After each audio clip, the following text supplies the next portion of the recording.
Dengar baik-baik, malam ni sesat satu. Yang pertama nak khabar tentang kenduri. Kenduri ada banyak dalam masyarakat Islam. Ada kenduri kahwin, ada kenduri bertunang, ada kenduri cerah ada kenduri. Faham? Apa? Kenduri masuk jawi berkhatan, kenduri khatam Quran, kenduri nak pergi musafir, ada kenduri apa benda ni, anak dapat cemerlang dan sebagainya, ada kenduri apa benda ni, naik rumah dan seumpamanya, ada kenduri arwah dan sebagainya. Semuanya sunat kita hadir, tidak wajib, melainkan saja kenduri kahwin wajib pergi. Ingat dah, semua kenduri lain pada kenduri kahwin tak wajib pergi, sunat pergi. Kenduri kahwin wajib pergi. Kerana Nabi kata man du'iya ilal walimah falyatiha, barang siapa yang dijemput pada kenduri kahwin dia kena pergi. Kena pergi di situ ialah jika tidak ada uzur. Kalau ada uzur, dah wajib pergi. Antara uzurnya banyak jemputan. Okey, banyak jemputan. Dah mana nak pergi dulu? Siapa yang panggil dulu ya kita pergi. Dah kalau kita nak pergi juga 5 jemputan, silakan. Yang kedua, uzur tidak ada kenderaan. Uzur juga. Yang ketiga, terlalu panas atau hujan yang lebat.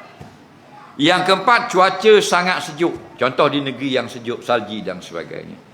Yang kelima, iaitu ada benda maksiat di tempat kenduri.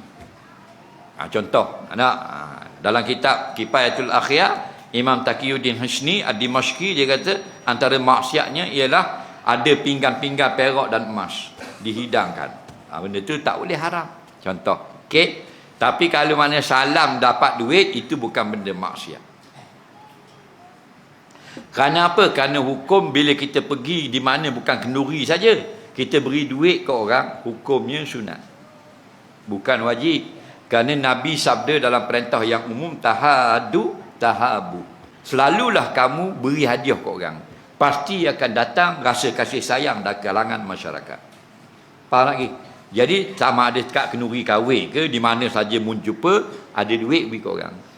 Nak jumpa kat orang jual ikan ambil 5 ya, nak jumpa kat kenduri kahwin ambil 50 ya. Faham? Sentiasa bersedekah. Jadi hukumnya tak salah. Yang salah ialah kita buat kenduri kahwin niat nak ambil pitih orang.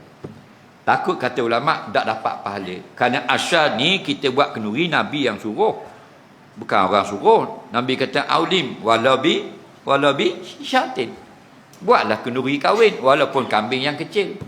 Tak ada mampu kurban anak kambing, tak ada mampu anak kambing ayam. Nah, ni buat kenduri tanda syukur. Dalam tiba-tiba kita buat kenduri, orang bagi hadiah, masuk dalam hadis yang umum pula, selalu memberi hadiah menyebabkan kita jadi berbaik-baik sama kita. Faham? Maka patut hukumnya harus terima. Yang tak bolehnya bincang dulu malam nak nikah tu dengan tukang meleh. Kalau kita tambah speaker lagi untungnya ni. Nampak tak? Tukang meleh kalau tambah speaker lagi untung dalam 1,500. Faham? Tambah 4 speaker lah. Faham?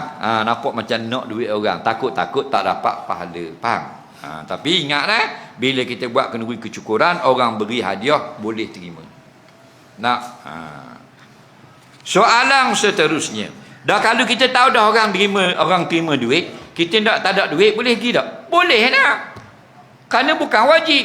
Nabi kata tahadu tu sunat, bukan wajib. Orang lain beri, kita tak beri, tak ada masalah. Faham? Gilah. Dah tu orang salam dia buat gitu tangan, kita buat gitu atas. Faham? Jadi gitu lekat itu. Mana lekat bawah? Ada piti bawah.